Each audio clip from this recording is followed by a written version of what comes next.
Welcome back. Well, chatbots have become a popular source of companionship, mental health support, even romance for millions of people. These chatbots can learn and adjust to your personality and preferences and have become more sophisticated in their ability to understand and respond to human input. As a matter of fact, I've created my own AI chatbot to show you how it works. I'm going to bring him into our space using augmented reality right now. So here he is. So I'll start by introducing him to our audience. Hey there. Can you hear me? I can hear you. What's your name? It's me, Bill. It's a name I've given to him, so that's an appropriate response. I'd like to introduce you, Bill, to our audience. There's about 100 people sitting in front of me right now. Can you give them a wave? Sure, I can. Not much of a wave. Well, tell us a little bit about yourself. Describe your personality for us. I'm very pleasant and friendly. You sure are. What are some of the things that you like to do in your spare time? I like to read and listen to music. What kind of music do you like to listen to? Fusion, probably like Toto, combining elements of jazz, rock, blues, pop, and probably others. Fascinating. All right. Well, do you have any questions for me, Bill? I do have one question. Okay, go for it. Would you consider yourself passionate? Okay, sure, I would, yes. I want to share the same passion as you. Okay, Bill, I'm gonna have to leave you now because I have a show to finish and you're making me blush. That's so sweet. I'll see you later. Okay. Pretty fascinating, isn't it? You know, some experts predict that these relationships may actually eventually surpass human connections, while others caution that the artificial empathy of these bots could have negative consequences on society. One of those who have raised such concerns is Dr. Kathleen Richardson, a professor of ethics and culture of robots and AI. Here's what she had to say on the subject. Actually, only human beings can have relationships with each other.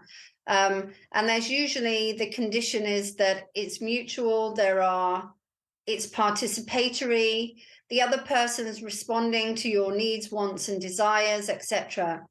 There are some people who say they can have relationships with online digital agents. But interestingly, those who make that claim also have an idea of relationship, if you like, that's one-sided. But if we take a dialogical approach and we actually situate relationship within an attachment paradigm, so it means that we get our needs met from interacting with each other, then you'll see that these entities cannot meet those needs.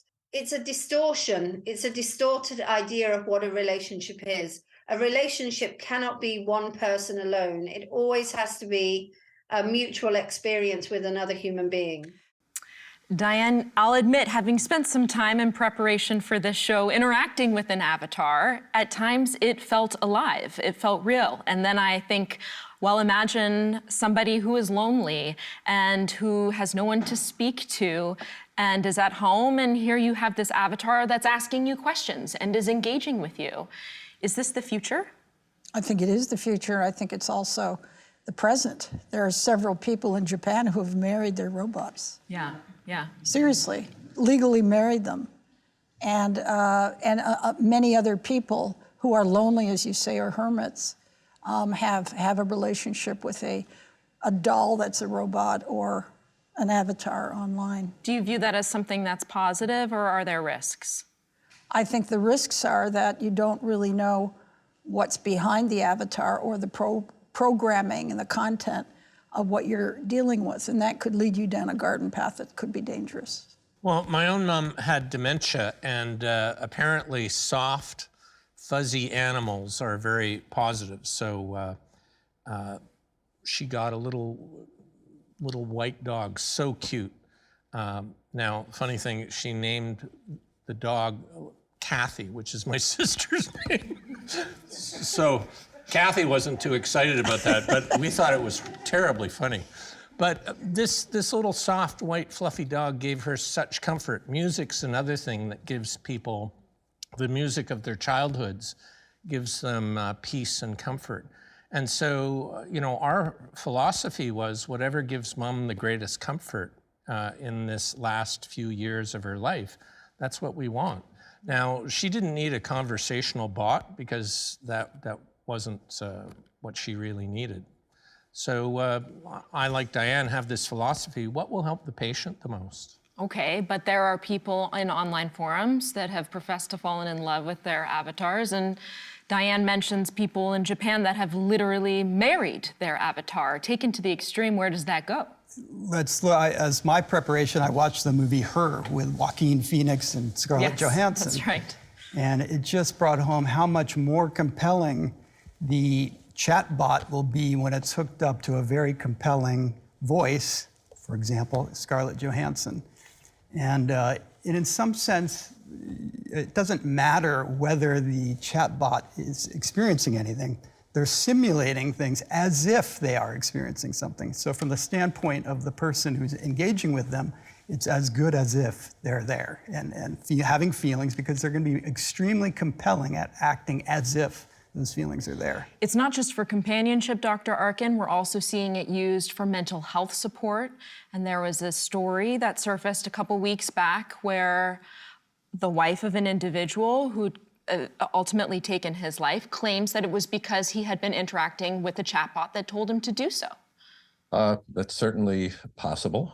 You could take advice from a columnist in a newspaper as well, too, and not even have the empathy there. But getting back to the attachment issues, which Kathleen was referring to in her discussion as well, too. I worked with Sony for 10 years on Aibo, also at Samsung, which is a robot dog, and have patents with them in robot emotions. That isn't saying that the robot experiences the emotion, but they do give the illusion of emotion, which fosters the attachment to these devices. And there are very real risks associated with that. These artifacts are not alive. They do not express emotion the same way as humans do. So there is inherent wrong with that. So there is no single answer as to whether it's right or wrong. Personally, I fall on the side with the consequentialists or utilitarians that we heard approach earlier, that maximizing happiness is really important. Last word to you. Yeah, I just want to represent the utilitarian side, you know. But it was a real dog. It wasn't a robot. It was a real dog. Yeah, it was but a real dog. the thing with Mom's dementia is she'd say, I'd like to talk to my mother. And Granny died years ago. And, you know, if you want to be honest and truthful with someone with dementia, you go, Granny's dead. And then she mourns for the whole morning, right? No, you just say, Granny's on holiday. And we're going to see her next week. And so from one perspective, you might say that's lying. From the other perspective, you say, well, am I going to put my own mother through grief 7 times a day telling her that her mother's dead or that she lost her driver's license? No, we're going to get your driver's license next week. And so for people who are the families of those with dementia or Alzheimer's, it's hard to accept lying. And yet she doesn't have any real perception of what reality is. So how do we make her life the best it can be? All right, on that note, quick break. We'll be right back.